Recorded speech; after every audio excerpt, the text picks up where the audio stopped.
Welcome. Deze show ik met compartir all my experiences in film and photography. Let's get it.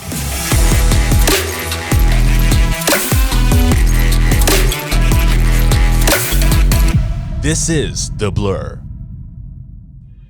My name is Louis and I'm a family man, photographer, filmmaker, and entrepreneur. And today we're going to talk about the process of filmmaking.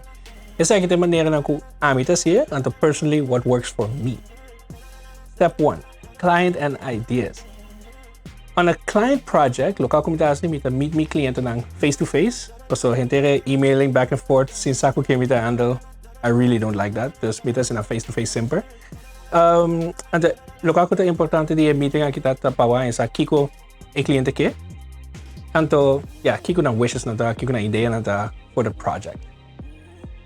Isa kinamit skrive ng ending meeting me is ring mi telephone or on a piece of paper, whatever is easier.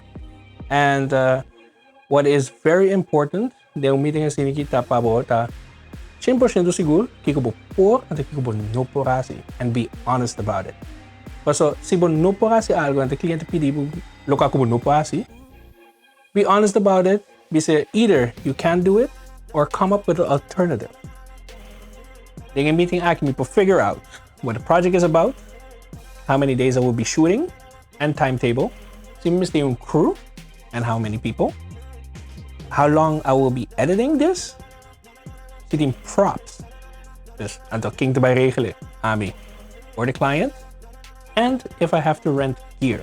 Si Mr. gear kung mitin suficiente of mitin ko rent extra. After that, mita skrive tukos kung no sa palabra yung email, and tumita manda sa akin junto ko yung offer for the client. Make sure your conditions are in this offer. So then the client plus abosa precies what you're getting into. The ora na by accord, and solamente ora na by accord, I will start to work on the story. Step 2. Pre-production. Tin cliente ko customari tra ko production grandi, anto na mistas mando story or script. Look, I'll grab that story and I make a shot list.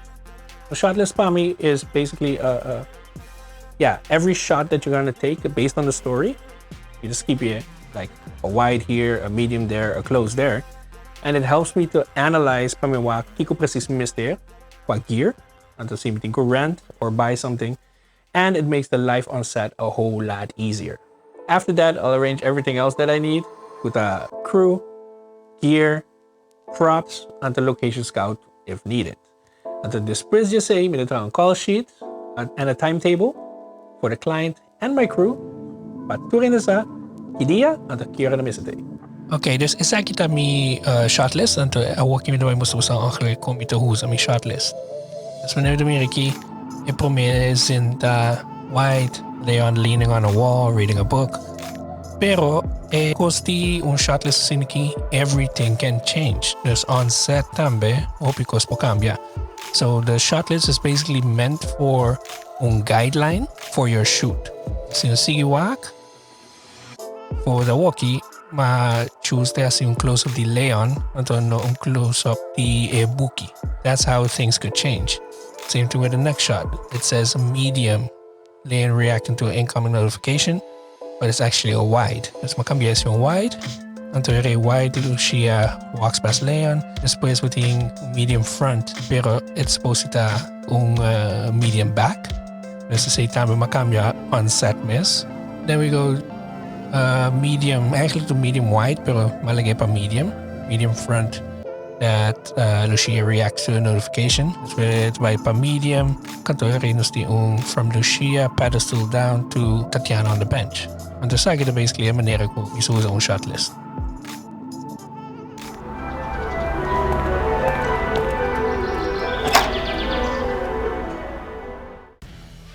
Step 3. The shoot.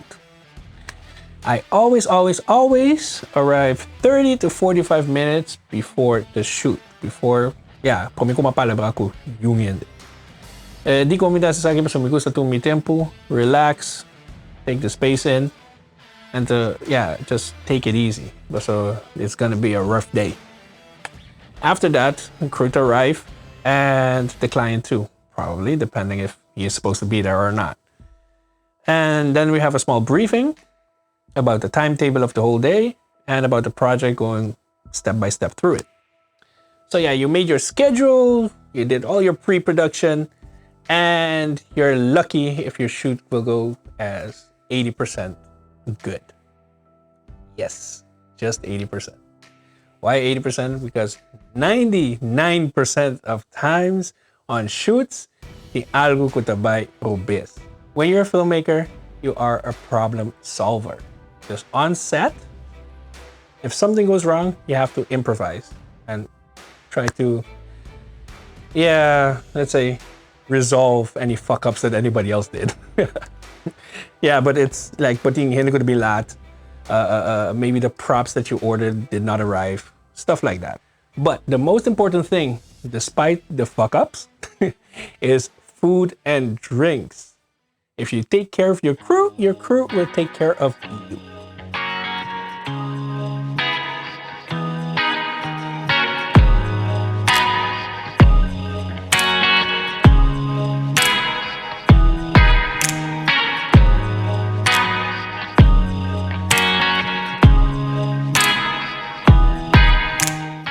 Final step 4, post-production. After een douche die je set, with all the laughs, headaches, and fuck-ups, wordt die nota klaar, unless if you have an editor. So if you have an editor, but to upload your footage and then you have an editor that has to go through it. But if you not your editor, boom, miss the here. The first thing I do and the most important thing is, ni mas kasi ta 3 di marduga, I go back to the office and I offload all my footage either on my computer or on a hard drive or on a cloud system. That way you know for sure the footage is offloaded until nada nota demo camera. The longer it's in your camera, the more danger you have that you might lose your footage. I've had it before, SD card, adaya, or the hard drive you're working on, adaya, and then you lose all your client's footage. That's a big no-no. So when you go hopi tempo, hopi sang, so you have to pay your crew. And trust me, your crew will not come a second time for nothing. And the best tip I can give you with offloading your footage is make a file system that you understand. Just make sure tu costa struktura uma maneira ko abo sa una tu costa. So see, mid-project, but is the podemos con editor talk because you have too much shit to do. But editor tambe, okay, pun trabo algo, you have to be able to pinpoint exactly where that file is, where that footage is, where that audio is, where that music is, and that saves you time. Awoki, what you go edit. First off, start by selecting your footage. Until no per se usable script pa select mo footage, pero select mo footage e manera ko ba grabe. Because even if you went off script, not off script, but even if you shot scene 4 premiere and after that like scene 12 and like no riba volgorde, passa door die footage, wanneer ba passa door die dia, and select your the best shots according to the day. After selecting my footage, mita soro pa meeting on rough cut. My rough cut basically based on the storyline. Just walking me to some script, put everything in line until choose a music kuta pass hunto ko a video. After that, mita basically leave it like that. I'll sleep on it for a day, come back the next day until mita wake trobe wak sitting algo ko mika cambia si off na. So to look at it with some fresh eyes. Si mi takla ko mi last ampas na ko amike, send it over to the client, and then your next step is revisions.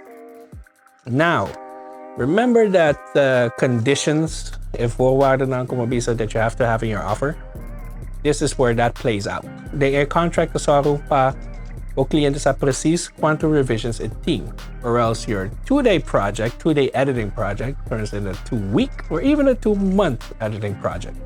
After the revisions, under to feedback, back and forth, kung kliyente contento with the product and you are happy with it, comes my favorite part, which is color grading. And with color grading is that it gives the film life.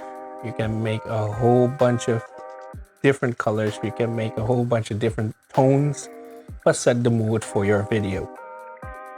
Heart is aching, the ground is shaking. Lover, don't you lose me again. And it's all different for commercials, for food, or corporate, but it puts the flavor that you want to put in the video.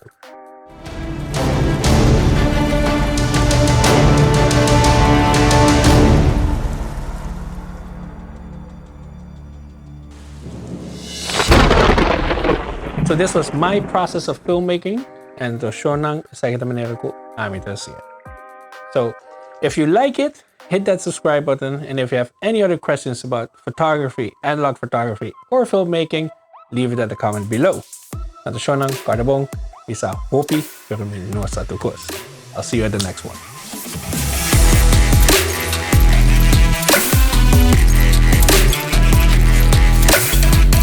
This is The Blur. Meant for all my trouble. My heart is aching. The ground is shaking. Lover, don't you lose me.